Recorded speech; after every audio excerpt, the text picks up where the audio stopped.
ഇത്രയും വലിയൊരു സുരക്ഷാ വീഴ്ചയും അതിനോടനുബന്ധിച്ച് 26 നിരപരാധികൾ മരിച്ച സംഭവം ഉണ്ടായിട്ടും ആഭ്യന്തരമന്ത്രി അമിത്ഷായുടെ രാജിക്ക് വേണ്ടി ഈ നാട്ടിലൊരു മുറവിളിയും നടക്കുന്നില്ല. അമിത്ഷാ ഉത്തരം പറയേണ്ട പ്രധാനപ്പെട്ട എന്നാൽ വളരെ ലളിതമായ അടിസ്ഥാനപരമായ ചില ചോദ്യങ്ങളുണ്ട്. ഒന്ന്, ഇത്രയേറെ വിനോദസഞ്ചാരികൾ വരുന്ന ഒരിടത്ത് എങ്ങനെയാണ് ആരുടെയും കണ്ണിൽപ്പെടാതെ ആയുധങ്ങളുമായി പാകിസ്ഥാൻ അതിർത്തിയിൽ നിന്നും ഈ ഭീകരന്മാർക്ക് ഈ സഞ്ചാരികളുടെ ഇടയിൽ നുഴഞ്ഞെത്താൻ കഴിഞ്ഞത്? ഉത്തരം പറയേണ്ടത് അമിത്ഷായാണ്. അമിത്ഷായ്ക്കും കേന്ദ്രത്തിനുമാണ് കാശ്മീരിന്റെ സുരക്ഷയുടെ ചുമതല, ഒമർ അബ്ദുള്ളയ്ക്കല്ല. അതിനാൽ സുരക്ഷാ വീഴ്ചയുടെ ഉത്തരവാദി ആരാണെന്ന ചോദ്യം പോലും ഉദിക്കുന്നില്ല. അമിത്ഷാ തന്നെയാണ് സുരക്ഷാ വീഴ്ചയുടെ 100% ഉത്തരവാദി. ശരി, അനിഷ്ട സംഭവങ്ങൾ നടന്നു. രക്ഷാപ്രവർത്തനത്തിന് ആദ്യമോടിയെത്തിയത് പോലീസല്ല, സൈന്യമല്ല, തദ്ദേശീയരായ നാട്ടുകാരായിരുന്നു. എന്തുകൊണ്ടാണ് അവിടെ സുരക്ഷാ ഉദ്യോഗസ്ഥർ ഇവരെ രക്ഷപ്പെടുത്താൻ പോലും ഇല്ലാതിരുന്നത്? അക്രമികൾക്ക് ഈ സംഭവം നടത്തിയ ശേഷം എങ്ങനെയാണ് ആരുടെയും കണ്ണിൽപ്പെടാതെ വളരെ സുരക്ഷിതമായി രക്ഷപ്പെടാൻ പറ്റിയത്?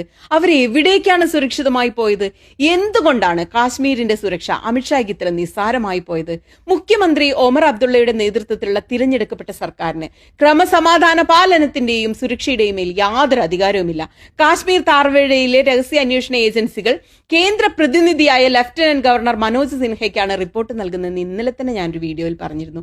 കേന്ദ്ര ആഭ്യന്തരമന്ത്രി അമിത്ഷാ നേരിട്ടാണ് ഇവിടെ വിനോദ സുരക്ഷാ അവലോകന യോഗങ്ങൾ നടത്തുന്നത്. താഴ്വരയിലെ വിനോദസഞ്ചാര കേന്ദ്രങ്ങളുടെ സുരക്ഷയുടെ ചുമതല അമിത്ഷാ നൽകിയിരിക്കുന്ന സെൻട്രൽ റിസർവ് പോലീസ് ഫോഴ്സ് അല്ലെങ്കിൽ ജമ്മു കാശ്മീർ പോലീസ് പോലുള്ള അർദ്ധ സൈനിക വിഭാഗങ്ങൾക്കാണ്.